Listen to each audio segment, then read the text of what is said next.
It is July 1st. It's a new month, and it is Canada Day. Happy Canada Day, Canadians. And in celebration, it is a Prez Free Zone. I am Steve Merrill, filling in for the Prez today on Monday. He will be back tomorrow on Tuesday, and joined by Teddy Covers, my co-host as always. And look, 3 baseball games. We had MLB first pitch on at an earlier time starting today, 11 a.m. Eastern, so you can watch the replay here right after the show. 3 MLB games. We're going to break all 3 down here on this show as well, but also talk some WNBA and some soccer, and also NFL, because football is right around the corner. Marco D'Angelo is going to lead us off with a WNBA game, and also the Astros and Blue Jays, that daytime game for Canada Day. Teddy's going to talk MLB overs and how they've been making some money, and also Bryan Power is going to look at Copa America and Euro Cup, a little doubleheader there in soccer. And don't forget the NFL, as it says, around the corner. Teddy's got a season win in the AFC for you, so you don't want to miss that in the big game breakdown. And then we finish it off with Adam Trigger, who's going to look at the other 2 baseball games. Teddy covers New York Mets against my Washington Nationals, nobody's Colorado Rockies against somebody's Milwaukee Brewers. And before we get to that, Teddy, I want to let everybody know also we have a July 4th special, 7 days for just $49 this week. It's starting right now. It's good all week long. You can pick it up anytime and get 7 straight days and nights of all sports from any capper at WagerTalk.com for just $49, including one of the co-founders of WagerTalk.com, Marco D'Angelo. Marco, welcome to the show. Happy Canada Day, my friend. You know what? I was never a fan of this till you realized we don't get Prez on Canada Day. So I'm a big fan of Canada Day. Best day of the year. Let's start with some WNBA for tonight. Look at the Wager Talk live odds screen right now. I see the Seattle Storm 11.5-point home favorites against the Dallas Wings. Total 167.5. What do you want to do with Dallas at Seattle? Well, Teddy, this is one of those ones where there's no question Seattle is the much better team over Dallas. They just played the other night. They won on Saturday by 21 points. So why in the world am I looking at Dallas tonight, 2 days later in a rematch? What's going to be different? Well, if you remember last Thursday, we did on your show here, we had Dallas when they upset Minnesota. They broke their 11-game losing streak.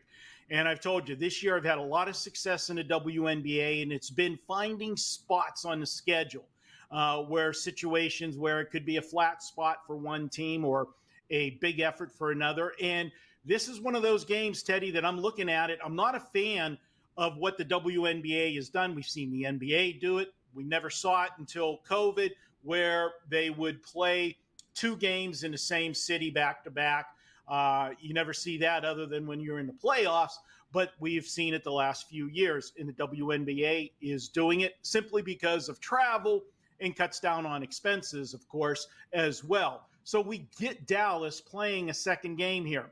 Now, Seattle on Saturday, they were in a really juicy spot because they had all of the forewarning not to look past Dallas, because Dallas just beat Minnesota 2 days earlier. And Minnesota was the team that just won the Commissioner's Cup, and that's why we went against them with Dallas on Thursday. Now it was Dallas traveling to Seattle cross-country to play a game against one of the most improved teams in the WNBA this year, the Seattle Storm. Well, they got annihilated. So now Seattle, if they were focused for that game on Saturday because of the upset of Minnesota, do you think they're going to be as focused tonight?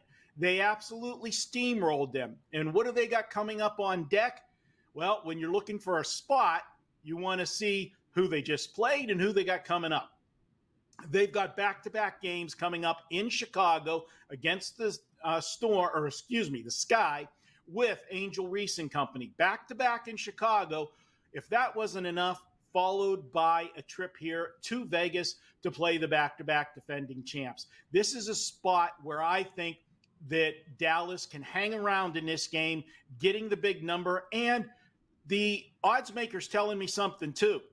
Usually you're going to see a line adjustment. This is what the line was the other night, and they won by 21. If a team just won by 21 and they were laying 11.5 on Saturday, shouldn't they be laying a little bit more tonight?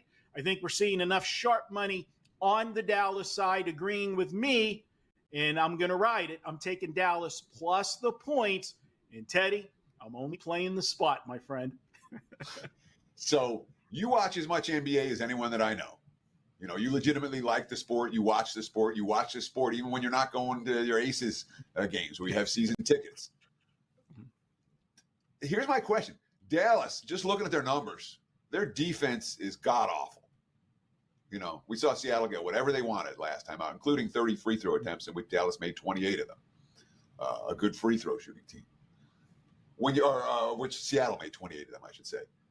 When you talk about a dismal defensive team, a team that's given up 90 game after game after game, even if it's the spot, isn't their opponent just going to have easy shots and be able to pull away? I mean, or is this a game where what answers does Dallas have on the floor besides the spot?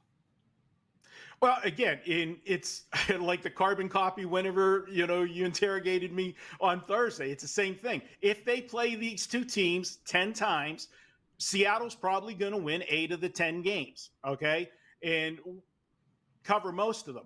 But this is one of those ones where if you're Seattle, how do you have that same intensity coming in here when you steamrolled this team by 21? And granted, Dallas went to Seattle on Saturday from Thursday to Saturday. Now they've got to stay in the same city for a couple days.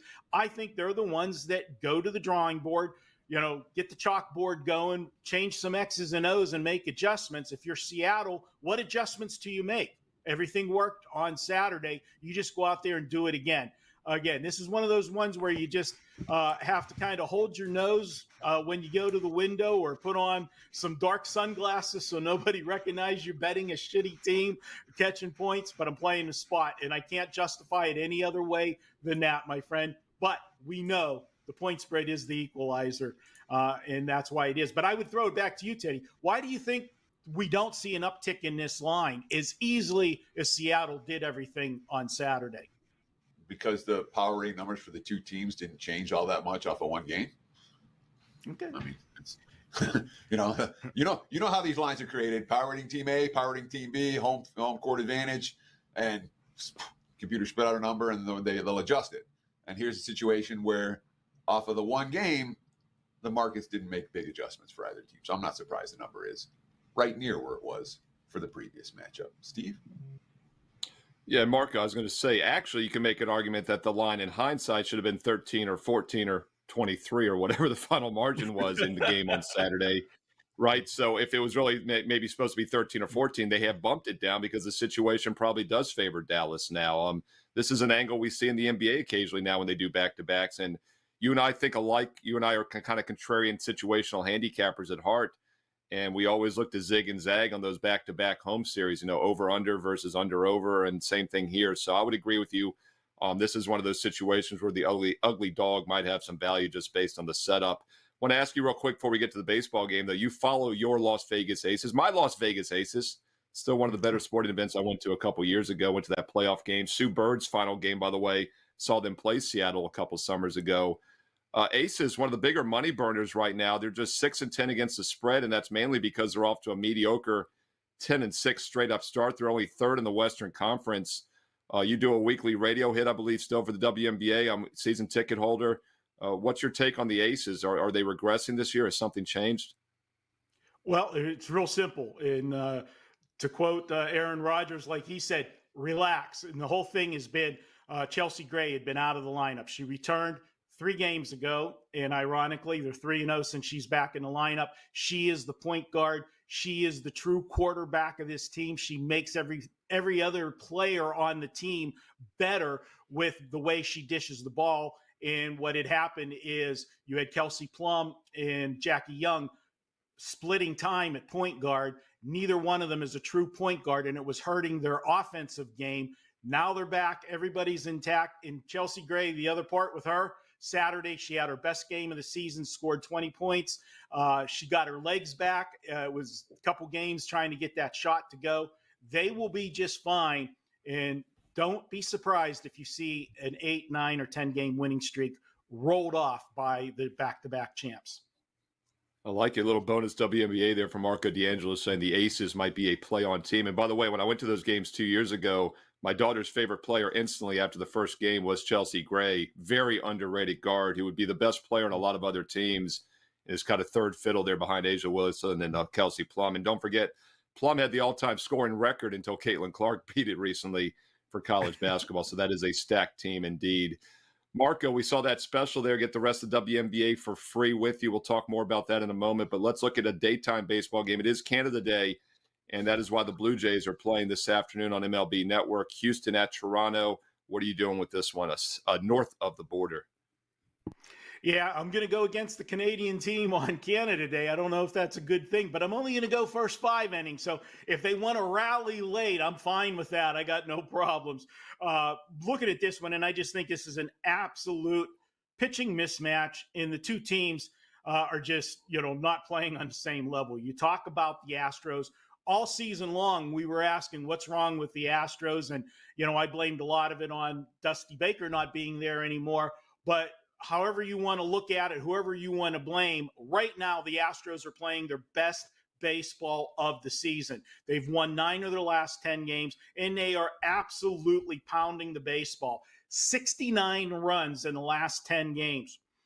Toronto, they're 3-2 their last 5 games, but prior to that 3-2 stretch, they had lost 7 games in a row, and their pitching had been getting annihilated. This is a tired bullpen. The starters were getting lit up. The relievers were getting lit up. They didn't have a lot of depth in the bullpen because of injuries, and that takes its toll on a team. I'm looking at the pitching matchup here. We got Hunter Brown going for Houston, and he has been on an absolute roll. His last 7 starts, he's allowed a grand total of 7 runs, and he's gone 6 or more innings in all 7 of those starts. His strikeout to walk ratio, the last 3 starts, 22-3. And it's a simple stat. It's old school stat. But when you're getting the strikeouts and you're not walking anybody, that tells me you got full command of your pitches. You're fooling the hitters. And I am going to ride him against Rodriguez for Toronto, who in his last outing lasted only an inning and a third, got rocked for 5 runs, 4 of them earned. I just don't like the pitching matchup. I'm going to take Houston first 5. I expect Brown to outpitch Rodriguez. That's the way I'm going. After the 5th inning, anything can happen. I don't care. Now, Toronto's been an over machine of late. I think 7 straight overs for the Blue Jays. And we'll talk about that in just a moment. We get to what bettors learned, or just a few minutes when we get to what bettors learned. But certainly, this lineup has been clicking. They scored 9 or more 3 times their last 5 ball games. It's an offense that has underachieved most of the season that has really shown signs of breaking out. We look at Hunter Brown, and he does have a home-road dichotomy. His road ERA is about 5 still. I know he's pitched very well of late, but he's also pitched, he's had the White Sox, he's had the A's, he's had some lesser opponents as well during this span. But do we worry at all that Toronto's offense continues to click and or Brown continues to struggle on the highway? Or is this just this pitcher's in A+ form and the other pitcher isn't? And it's just that simple. So tell me about that. Talk about that for a minute, Marco. Hunter Brown has had a couple bad outings on the road, and they were bad situation play. I mean, there's no question, and it's inflated that number. I'm looking at current form, and current form is it doesn't matter if he's been home or away. Right now, he is dealing it. So I'm going to go with the current form over the misleading number from earlier in the season with Hunter Brown. And yes, Toronto's been scoring a lot of runs, but they've been giving up a lot of runs as well. And because that bullpen is been worked over for Toronto, Teddy, I also think that forces them sometimes to try to squeeze an extra inning out of the starter to try to save the bullpen.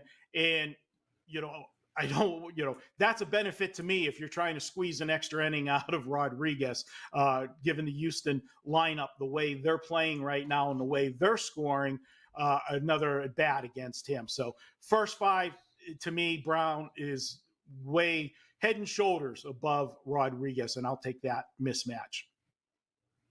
Yeah, and Marco, fading the Blue Jays even on Canada Day hasn't been a bad move this season because they're one of the biggest money burners in baseball. In fact, only one team has lost more than 12.5 units, and that's the White Sox, who have been just god-awful. But the Blue Jays at minus 12.5 units up there with the A's, the Rangers, also the Marlins. So they've been a huge money burner, and you are fading them again in the first 5 today. This is a daytime game, 3:40 Eastern early start, Monday afternoon, MLB Network. All right, Marco, talked a little baseball with you. We talked a little WNBA, and boy, do you know WNBA gave us a little bonus play-on team there with your Las Vegas Aces. You're going for your 11th straight WNBA winner in a row. Get that for $25 tonight, or get it for free when you buy the rest of your MLB season. Tell us about that. Yeah, you got a couple of ways to go tonight. You could pick up the rest of the baseball season, which we discounted $100 down to $469, and we're throwing in all of my WNBA plays with that. Or do the site-wide special right now, 7 days for $49. Get everything. Jump on board that good offer as well. So either way, I would highly recommend jumping on that WNBA play tonight as we go for 11 in a row. It's been a great WNBA season. I don't release a lot of plays. I pick my spots. We've only had 12 plays this year in the WNBA. Nice 11-1 record. We started out 1-1, and then we rolled off 10 in a row, going for number 11 tonight. Join me over on my homepage at WTBuzz/MD. Selectivity pays, man. 11th straight. He started 1-1, and he's won 10 straight since. 11-1 on the WNBA season for Marco D'Angelo. You can get that play tonight, or you can, of course, get it for free with his baseball for the rest of the season. Once again, WT.buzz/MD. He's not a medical doctor, but he plays one here on WagerTalk TV. Teddy, we're going to talk more baseball a little bit later in the show with Adam Trigger. He's going to look at the Mets, Nationals, Rockies, Brewers. We have all 3 games covered in depth here on WagerTalk today for baseball. Also going to talk a couple soccer games with Bryan Power. Just a reminder, starting today, July 1st, MLB First Pitch is earlier now, live at 11 a.m. Eastern, Monday through Friday here on the network. A little warm-up before WagerTalk today at noon Eastern every day, Monday through Friday. Of course, if you missed the live show earlier today, it's never too late to watch the replay. It's 24/7 here on WagerTalk TV. And Teddy, let's talk a little bit more baseball with you. You're going to look at an NFL futures here later in Big Game Breakdown. But for what bettors learn, you want to talk about MLB overs this weekend and in general. You mentioned the Blue Jays overrun. What are your thoughts on MLB overs right now? So it kind of happens like clockwork. Sometime in the month of June or into July, we see the first month or two of the MLB season, and this year certainly no exception. Everyone's worried. Scoring is down. Batting average is down. It's freaking hard to hit major league pitching, even with the rules changes. Everyone's worried about the baseballs not being juiced enough. The home runs are down. Uh-oh. And then the weather gets hot. What happened this weekend? Overs 19-10 with a push. 66% overs for the weekend. We saw a run of overs last week as well. And let's not forget, MLB games are not independent of one another, particularly when it comes to totals. Overs beget more overs. You have hot lineups. You have worn down bullpens. They don't disappear into thin air. Unders beget more unders. When you have a cold lineup and a fresh bullpen, it can stay that way for weeks on end. So when teams start to streak with their totals, which tends to happen around this time of year, I like to pay attention, close attention. Let's talk about some of these streaks. Blue Jays 7-0 to the over, their last 7. Padres 9-1 to the over, their last 10. The only under came in an early start game back east. Yankees 12-2 to the over, their last 14. Mets 9-3 to the over, their last 12. Red Sox 12-4 to the over, last 16. You're seeing them on the other end of the spectrum as well. Pirates can't hit a lick. Their pitching's been great, 9-3 to the under. The Braves, the pitching's been great, can't hit a lick, 7-1 to the under. My clients and I have done very well with totals in recent weeks. I've won my last 7 MLB totals. It's a great time of year to be betting totals, in my opinion. Got one today. Oh, it's a 5% big ticket play. Only had one for the entire month of June. It was a winner. Now we got one for the month of July. I expect it to win as well. You can get that play right now, $35 just for the play. I wouldn't. Take advantage of the 7-day for $7 all access pass. You can get the entire week. Just $49 is our 4th of July special. Get that now at WagerTalk.com, WT.buzz/TC, and pay attention to these streaking totals at this time of the year. They can streak indefinitely. So sometimes these streaks, as they have been for the last week or two, are worth riding for more than one game. Steve, that's what I learned this weekend. Back to you, my friend. Teddy Covers loves to streak, and it's always more comfortable to streak in the summer when it's warm outside than when in frigid conditions in the wintertime. And Teddy, I got to give you some props also. I remember, what was it, a decade ago or so? You had one of the most monster runs ever in baseball. What was it, like 42-12 or something? I know you were playing a lot of totals during that run, and you were riding a lot of streaks as well with similar teams, correct? And it's this time of year, dude. Whatever reason, it's this time of year, heading into the All-Star break, that things tend to click for me in baseball. And it's been a great run for the last week, and we'll see if we can do it again tonight. Yeah, and there's also other reasons it works too. Every team has now played over 82 games, so we're past the halfway point. The baseball All-Star game is not the halfway point. We're already there. And, the odds makers are not going to make drastic adjustments when teams have played 80-plus games. The pitching numbers are there, the offensive numbers are there. So like you said, what you always want to look is to find a subset that's different than what the odds makers are using. And I fully agree with you. I think offensive momentum is vastly underrated in baseball. I've talked about that for years here on the show. The offensive lineup is the same 8 or 9 guys consistently every day, whereas the bullpen is often different. The starting pitcher is always different. And I think that's the one thing that gets lost is the odds makers still set the odds based on the starting pitcher very heavy. And you can kind of sneak in and find some current form over the overall seasonal numbers. And once again, Teddy's got a strong 5%er going tonight for 35, or get the next 6 days and nights for just $14 more. That's basically like $2 Tuesday for every play the rest of the week from Teddy Covers or any other capper, including myself, Steve Merrill, or our next guest, Bryan Power. He looks Canadian, but he's American. He's close. Adam Trigger's joining us next, his good buddy. They're both very close to the border, Ohio and New York. But we're Canadian free here on Canada Day. We felt that was the right thing to do, Bryan. So welcome to the show. And thank you for coming on. We're going to talk some soccer. I had to break it up with just 3 baseball games today. And you are one of our soccer experts. So once again, you get that 7-day all sports. You're getting a lot of baseball, WNBA, but if you want some soccer, get Bryan as well. And Bryan, let's start with Copa America because the USA is playing Uruguay. What are you doing with this one?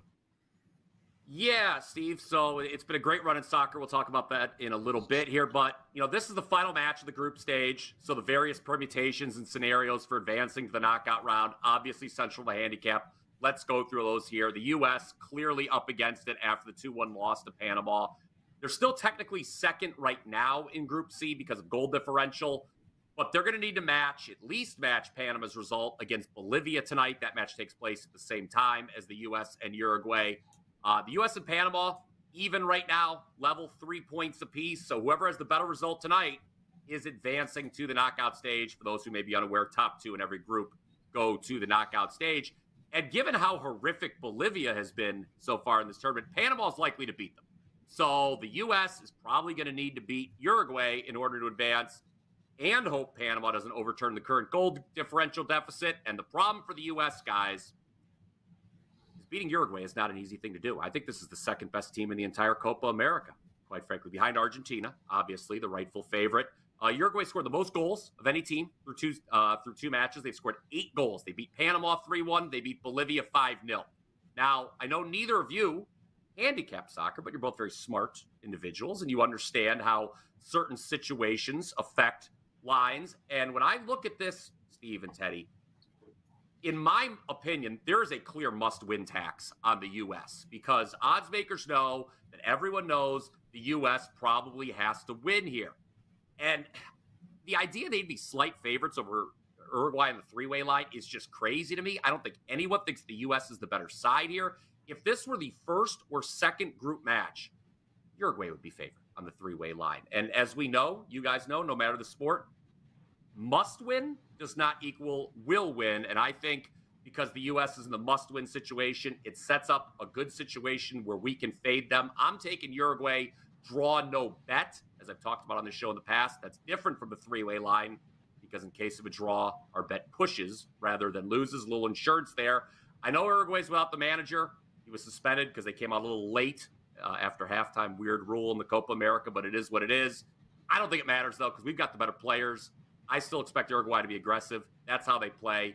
And remember, the U.S., they could be turning to a backup goalkeeper again because Matt Turner got hurt last time out. He's questionable as of press time. Tim Weah, we know he's not going to play elsewhere because the red card. Just to sum it up, guys, Uruguay at this price, being able to get them with the insurance in case of a draw, too good to pass up. Marco faded Canada's only team on Canada Day in baseball. I feel bad about fading America on 4th of July week, but it is what it is. Take Uruguay, draw no bet. So I know that there are a lot of newbies when it comes to football betting here in the U.S. Talk about the two-way bet versus the three-way bet. When you're scrolling on your odds screen, what do you click? How do you find? How do they bet it exactly the way that you say to bet it, Bryan? Okay, so if you go to the default on our odds screen, for instance, on the way is the three-way line, which means you could bet one of three outcomes. In this case, Uruguay to win, the USA to win, or the draw. Okay, what I'm recommending to do, the two-way line, is the draw no bet. Now, it's a spread of 0, basically. Sometimes when you click spreads on our odds screen, you'll see a plus half a goal. You know, if in the domestic leagues, if it's one of the better teams against one of the lousier teams, you can see plus 1.5, plus 2. Even in these tournaments, you can see that. But in this, when you go to spread, so what we're doing here is we're betting Uruguay, not on the three-way line, where if it was a draw, like I said, that's a loss. Because if you bet the three-way line and Uruguay is around plus 80, plus 190 there, obviously great odds if they win. But if it's a draw, you don't win. The way we're betting on the two-way line, a win, okay. It's basically on even money, a little bit of plus money. But if it's a draw, we have that insurance where it's a push. So that's, to me, it's kind of like, do you take the run line versus, a fat underdog on the money line in baseball? I know Trig's a big fan of taking the 1.5. Maybe he's got one of those today. Maybe he doesn't.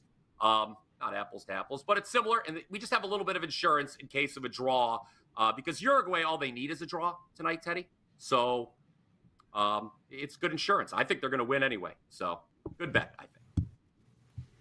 Yeah, and Bryan, we're going to talk about Euro Cup now also, which goes tomorrow on Tuesday afternoon, Austria, Turkey. You're looking at the total in this, so give us your analysis, your play here, but also explain how the total lines can be different in soccer. We all understand 2.5 like this game, but sometimes there's a quarter, right? And explain that one. That probably tricks people also with soccer totals. Yeah, I know that there's a lot here we're running through. So the U.S. match actually tonight is a good example. If you look at our, you'll see a 2.25. What that means is it's a split wager between over 2 and over 2.5. So let's say you bet over 2.25, and the match ends up with 2 total goals. It's that you would lose half of your stake because you pushed on 2, you lost 2.5. You'll also see 2.75 sometimes. So if you bet, let's say, the under 2.75, and it winds up at 3 goals, again, you split your bet because you pushed on 3, and then you would have lost on under 2.5. So there's a lot in play, obviously, in soccer. A lot. If you're new, just stick with the program. I always like to provide a little analysis, make sure that people know what they're doing in my analysis, no matter if we're playing side or total. We are lucky here, though, guys, because in Austria, Turkey, it is 2.5. So that is very simple for the folks. And I think we're getting 3 goals in this game. Austria, they were surprise Group D winners. They scored 3 goals themselves, each of their 2 wins. Those were against Poland and the Netherlands. I expect them to find the back of the net a couple times here. Turkey conceded at least 1.68 XGA. That's expected goals allowed, the top metric in soccer. In every match during the group stage, in their lone loss, they gave up 3 actual goals to Portugal. So a little leaky there at the back end. And every match involving Turkey, whether they've won or lost, we've seen at least 3 total goals scored. They put up 3 themselves against Georgia. Then I cashed over 2.5 in the match against Czech Republic, which was a 2-1 final. Their goalkeeper, he's battling through a knee injury. He's probably going to play, but it's just something to note there. Now with Austria, their drawback is they conceded at least once in every group match as well. They're now at 5.0 expected goals allowed for the tournament. That's definitely a concern. Even in the 1-0 loss to France, lone goal was an own goal. They were giving up plenty of chances. So I think we're going to see plenty of goals here. Both teams should score, and they should combine for at least 3 goals in 90 minutes plus stoppage time. That's another rule we need to note with soccer, that when we're making these bets, it's 90 minutes plus stoppage time. If things, because now we're into the round of 16 here in the Euro Cup. I had the under 2.5 with England yesterday. That was a winner because the 3rd goal did not come till added time. So make note of that as well. When these teams met in a friendly a few months back, guys, Austria scored 6 times themselves. That's not going to happen again, but we don't need 6 goals from one side. We only need 3 from the 2 of them. Over 2.5. Only way to go for Austria and Turkey. Bryan Power likes the over 2.5 Austria, Turkey in soccer action for Tuesday. Brian, you've got a great promo for your soccer. Talk about it right now and tell us, is that the way to go, or is it the 7 for 7 all access pass the way to go? $49 for the next 7 days. You tell me. Well, short term, obviously, it's hard to pass up getting 7 days of service for $49. But if you'd like to lock in for longer, the next 2.5 weeks through July 14th, which takes you all the way to the All-Star break in MLB, all the way through the Copa America, all the way through the Euro Cup. Right there on your screen, you can see the special offer. You can get all of my MLB, all of my soccer for $149 for the next 2.5 weeks. So whether you're looking short term, whether you're looking long term, we've got you covered. Guys, it has been a tremendous run in soccer. I alluded to it at the start. 28-9 run on the pitch. We are seeing it well in both the Euro Cup and Copa America. Number 1 last 3 days, number 1 last 7 days, number 1 last 30 days in soccer, number 1 going back to mid-April. So we're feeling it, and I gave you the side in USA Uruguay. I've got a play on the total tonight. You can find it on my page, wt.buzz/BP. It's BP, Bryan Power, WagerTalk.com. And once again, don't forget that $49 7-day price is not the normal price. You can get it this week only. So don't think next week you can get another 7 for $49 and then another 7 for $49 and get 3 weeks for $149 versus his 2.5, because it's normally $99. So after this week, it's $99, $99, $198 for just 2 weeks after that. So it's a great time to lock up the 7-day. But if you're serious about a longer-term investment and getting the rest of his baseball through the first half and soccer along the way, then that special is going to save you more and make you more as well. Bryan Power. All right, Teddy, we got Adam Trigger coming up in a moment. Going to look at the other 2 baseball games for tonight on Monday.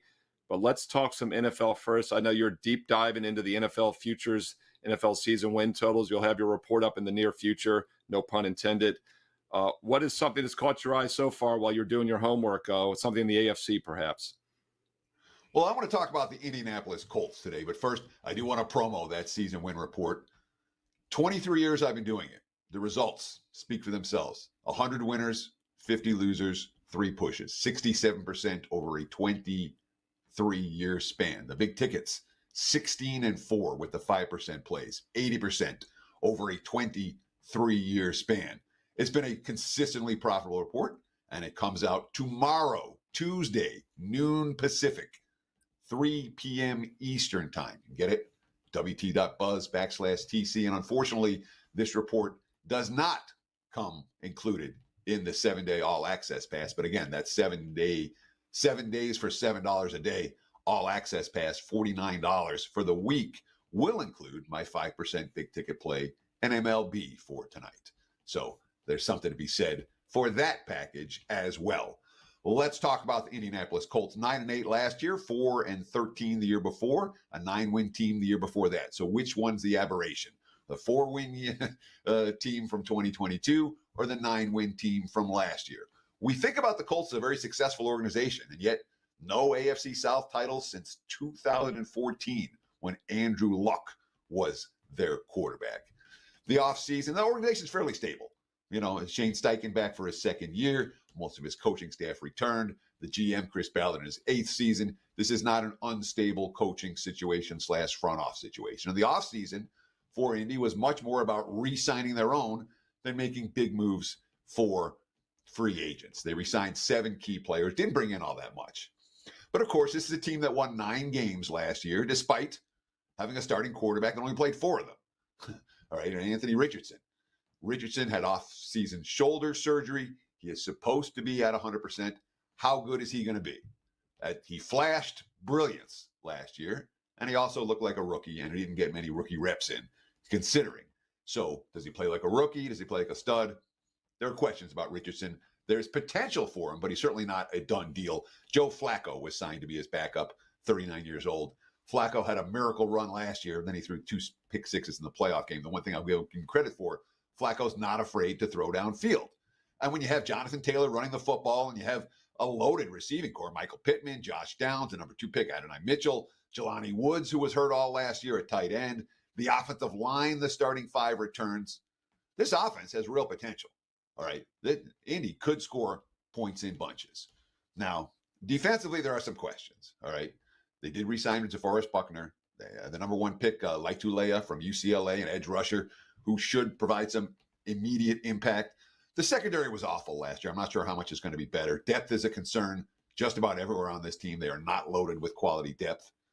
From a schedule standpoint, the league's kind of burying Indy. Their first 10 games all at 1 o'clock Eastern time. Only play one Sunday night football. That's it. When you talk about schedule strength, AFC South teams play NFC North, a tough division. AFC East, a tough division, a relatively tough division. There are 3 extra games. Pittsburgh, at Denver, at the New York Giants, relatively easy. I lean Indy over, all right, over 8.5 wins. I'm not going to get there with it. This is going to stay a lean and not a play. There's one little hidden factor in their schedule that really stands out, and it's a big issue.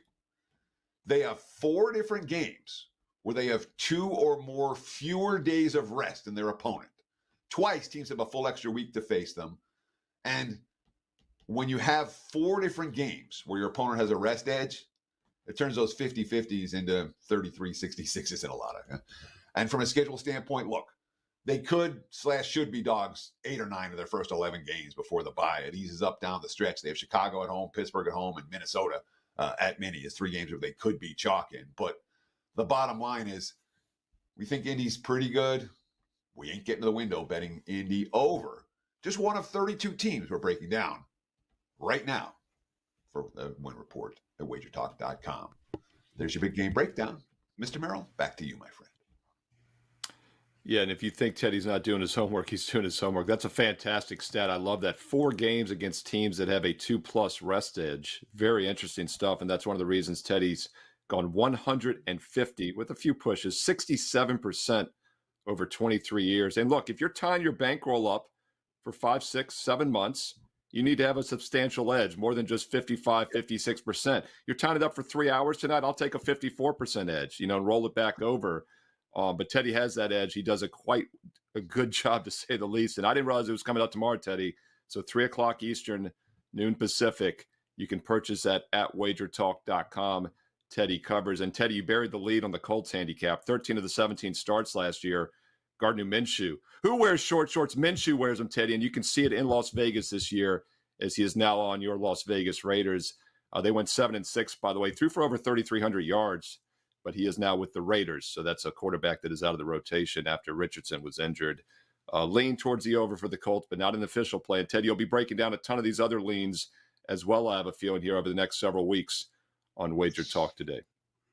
Just real quick, I'm doing a series. I'm going to preview all 32 NFL teams. One video a piece. It's going to be like about 8, 10, 12-minute videos.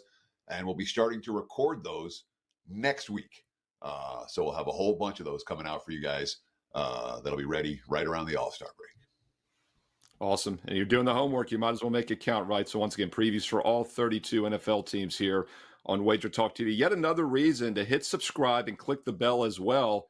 You will get an instant alert when your favorite team's video is locked and loaded here on Wager Talk TV. You also would have got an instant alert earlier today when our next guest, Adam Trigger, and myself, Steve Merrill, were on with Dan Alexander, because starting today, July 1st, MLB First Pitch is live now at 11 a.m. Eastern, 8 a.m. Pacific. And if you can't watch it live, don't worry. It is archived instantly afterwards. So that gives you another 3 hours of shelf life to view the show, and especially when there's daytime games like today. And Adam and I broke down Blue Jays Astros, but we're going to look at the other 2 games here on the network here on Wager Talk Today. And Adam, let's start off with the Mets and the Nats, the next game around 6:40 Eastern, I believe. By the way, all 3 games tonight are on MLB Network, national TV. And the reason it's a small card is because everybody plays this Thursday, July 4th.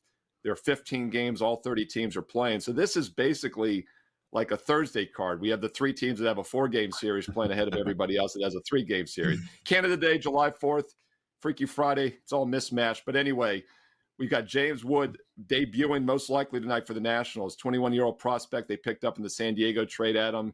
You've actually seen him play up at Rochester AAA. He's the real deal. Will that be a spark for the Nats, or are the Mets the hottest team in baseball to play here to pick 'em price? Yeah, Steve, long-term, there's no question. He's absolutely going to be a spark long-term for the Nationals. But as far as tonight is concerned, against the left-handed pitcher, I don't think he moves the needle a ton for this game. I think that's the big in for me for this handicap. And the way I would look to bet this game is the Mets have just been lighting up left-handed pitching. And Mackenzie Gore has really been a letdown for me. He's someone that I was super high on, coming into, he actually got traded from the Padres to the Nationals in the last big trade, in the Juan Soto deal. And, he's just never panned out. And he's someone I've come on and been wrong on these shows about for a couple years now, because I have him as this like frontline guy. He really has not lived up to it. Tried to play him last week against the Padres. He goes 5 innings, 5 runs, 3 walks, 1 strikeout. And it's just the really good starts for him are like fewer and far between. He's just been really inconsistent. And the Mets, the way they hit left-handed pitching, the fact they hit him earlier this year, the Mets saw Mackenzie Gore about 3 or 4 weeks ago. He went 4 1/3, 6 runs, 4 walks, just 2 strikeouts. Leads me to believe that the Mets are probably the correct side here. Francisco Lindor is red hot in his last, 37 at-bats against left-handed pitching. He's got 15 hits. That's a 405 batting average. And, if you go back to the series that these two teams played a couple weeks ago and the Mets swept the Nationals, they scored 23 runs on 37 hits. And a big reason for that is the Nationals, whole staff, or majority of their staff right now, is left-handed pitchers. Gore, DJ Hurst, Mitchell Parker, Patrick Corbin, it's all lefties. So there's, it's kind of not a surprise that the Mets had success there. And I could see them continuing to have success against Mackenzie Gore here. Now, David Peterson's interesting because he's someone that I've kind of had circled as a play-on guy. He had surgery in the offseason to repair a torn labrum in his hip. And I got to see one of his rehab appearances up here in Syracuse. And he talked to the local media, and he said something really interesting in the respect that he was pitching pain-free for the first time in years. Now, the reason that's notable to me, guys, is this is a former first-round pick from the 2017 draft that really has never reached he's never fulfilled first-round pick potential at any point in his career. Got called up in 2020. He did have a good season, I want to say 2021 or 2022, but he's really never panned out like you would expect a first-round pick to have panned out. But then he says something like that, well, he's been pitching through pain for years, and it kind of had me, looking for a spot to play on him. Now, the Mets have been winning when he goes to the mound in spite of him a little bit. It's not like he's been lights out, but his most recent start, he did have a season-high 5 walks, but he did also have a season-high 8 strikeouts, and it was against the Yankees. It tells me that, he was probably trying to hit corners. That's a really good Yankees lineup, and I think it's a simple adjustment. I mean, the Nationals, even with a hitting prospect like Wood coming up, not going to strike fear into an opposing pitcher the same way the Yankees will. So I think it's an easy adjustment for him. I think he's a little bit more around the plate, and I expect him to have success here. So it's not something that made my client card because I do long-term have liked Gore, and I do like James Wood and think that'll help the Nationals going forward. But for this game, the Mets are the better bet. -110, -115 is how I play this one. So you talked a lot about the lineups and the starting pitching. What about the Mets bullpen? The Mets bullpen cost him the game yesterday. They cost him the game on Saturday. Is it a bullpen we can trust to get the outs they need to record the victory tonight? Teddy, that's such a good question, and it's such a hard question to answer because the Mets have great relievers. If you were just to look at their relievers and take out all the other numbers and just look at them as individuals, that should be a very good bullpen. It was a very good bullpen for the first 6 weeks of the season. And for most of June, they were really good, right? If you look at what they did in May, blowing all those games, June was a pretty good month for the Mets bullpen up until a couple days ago. I mean, the Mets ended up with the second best record in the majors in June. And they really didn't start blowing games again until this past weekend. But you can't ignore the fact that they have really struggled in high leverage spots at times. That's when they seem to have a hard time, is when the game is on the line. And it's definitely something that, needs to be acknowledged. But for me, I still see the relievers as individuals, and every individual reliever in that bullpen, in my opinion, is a plus guy. So I expect the Mets bullpen to be fine. I can't explain why they choke away games in big spots, but this bullpen is a good bullpen. And I'm going to continue to treat them like that and just hope they don't blow the game when I'm on them, because it's really tough to explain that they have as many blown saves as they do, because they really should be much better based on the caliber of pitcher in that bullpen.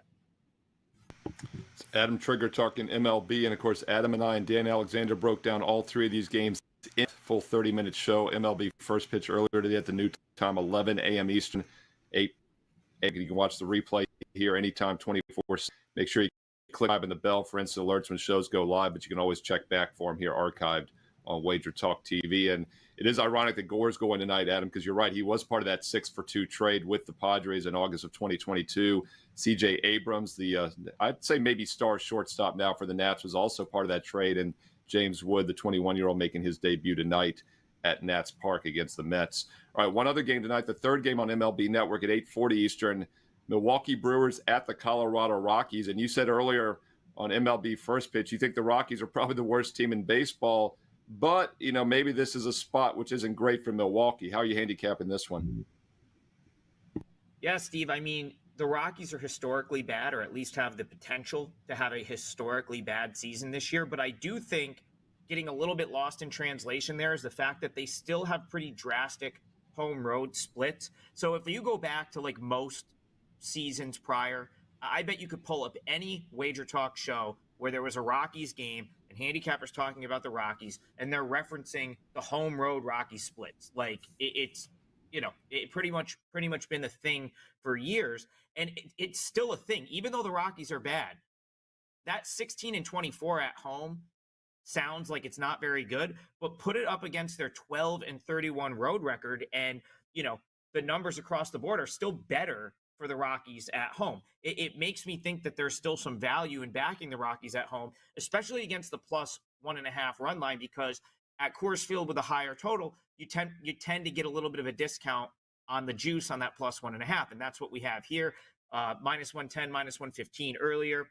You might have taken some money. I did see the Rockies take a little bit of money in the market, but that's kind of the way I would look at that. And the reason, I know you're going to ask me why the +1.5. For me, I don't like backing bad teams to have to win. I think that I'm far more willing to play a bad baseball team that I know is going to lose over 100 games if I'm getting the run cushion than just asking them to win, because, let's be honest, bad baseball teams find a way to lose games. But Steve, yes, I do think it's a bad spot for the Brewers. The Brewers just took 2 of 3 from the Cubs over the weekend, division rival. They're now at their high water mark of the year, 50-34, 6.5 games in the lead in the NL Central. And now they've got to turn around, hit the road, and play the Rockies, right? Like, if there was ever a flat spot, it very well could be that. And Bryce Wilson's a guy that will give up contact.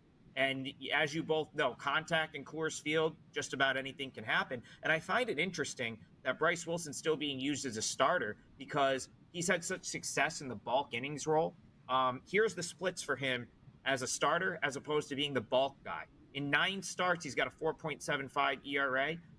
When they use an opener ahead of him, and then he comes in as the bulk guy, his ERA is 2.01. So I don't really know how to explain that, but he struggled as the starter. He's been much better as the bulk innings guy, and he is going to start tonight. So I do think if he gives up some contact, the Rockies can generate some offense. And, they get Charlie Blackmon back. I know it doesn't sound like a big deal, but the veteran Charlie Blackmon, before he got hurt, was one of the most consistent hitters in that Rockies lineup this year. So maybe a little bit of a boost for the Rockies with Blackmon back in the lineup. Austin Gomber, you want to talk about splits. He had the best month of his life in May. I guarantee Austin Gomber has not had a better month of baseball at any level than he had in May with the Rockies, 0.68 ERA in 4 starts. And he did the exact inverse of that in June. 5 starts, his ERA was close to 10. I don't think he's a 1 ERA guy. I don't think he's a 10 ERA guy. He probably falls in the middle somewhere. But he's certainly capable of having a good start. His last start against the Astros, he gave up 5 runs in the first inning, and then he pitched into the 6th. He didn't give up anything the rest of the game. Settled in pretty nicely. So again, there's 3 games on the board today. This is probably my least favorite of the 3. But if I had to play here, I would take the 1.5 with the Rockies. I just think it's not the best spot for the Brewers. Adam Trigger, what do you have going on at WagerTalk.com right now? Yeah, so June was a great month for me. 33-14. I hit 70.2% of my plays for 68.7 units. Needed a good one of those. I had one equally as bad back in January. We always want to make sure we take the bad with the good, and I hope I can keep the good going into July. Right now, I've got 7 straight winners. I'm going for an 8th straight winner tonight. It's a WNBA play that goes at 10 p.m. WNBA so far this year, I've hit 57.9% of my plays, 11, 8, and 1. Hope to get another winner and make it 8 straight tonight. No MLB for me today, but I did just recap 2 games, and I agree with Marco. I think the Astros are probably the best game on the board. I talked about that on First Pitch, so if you want to see my breakdown of the Astros game, go check out First Pitch. I was on with Steve Merrill and Dan Alexander when we broke that game down as well. That's right. New start time, 11 a.m. Eastern, Monday through Friday. First Pitch, WagerTalk Today, 12 noon Eastern. As always, that's a hell of a double play for the rest of the baseball season here on WagerTalk TV, Monday through Friday. Teddy's got a huge 5%er going tonight for 35, but the better deal is to get that along with a full 7 days from Teddy and any other capper you want for just 49. It's our July 4th special. It's good all week. You have until this Sunday to make the 7-day purchase. But why wait? Get on board now and get these strong best bets. I've got a strong baseball play going tonight as well, and I'm seeing it well on a 17-7 run and also a longer-term 22-9 hot streak in all sports over the past month. So check those out. Adam Traeger, Steve Merrill, Teddy Covers, Bryan Power, Marco D'Angelo, and everybody else at WagerTalk.com. 7 days for just $49. That's an instant 50% discount off the normal weekly rate. Teddy, the Prez will be back tomorrow after Canada Day is complete. We almost got Canadian free in the zone, but Carmine Bianco just chimed into the live chat like 30 seconds ago. So it was almost Canadian free, but seriously, happy Canada Day to everybody out there. And I will be on tomorrow as a guest with you, Teddy, and the Prez to keep everybody honest. Take us home. Yeah. We'll see if I pull an all-nighter. So there's something That's about right. releasing that ring report, dude. That always it's always just like it feels like finals week back in college, and I enjoy that at least 1 week a year. That's gonna wrap it for the edition. We'll be back again tomorrow, same time, same channel, right here on WagerTalk TV. Between now and then, enjoy the games and best of luck with all your bets.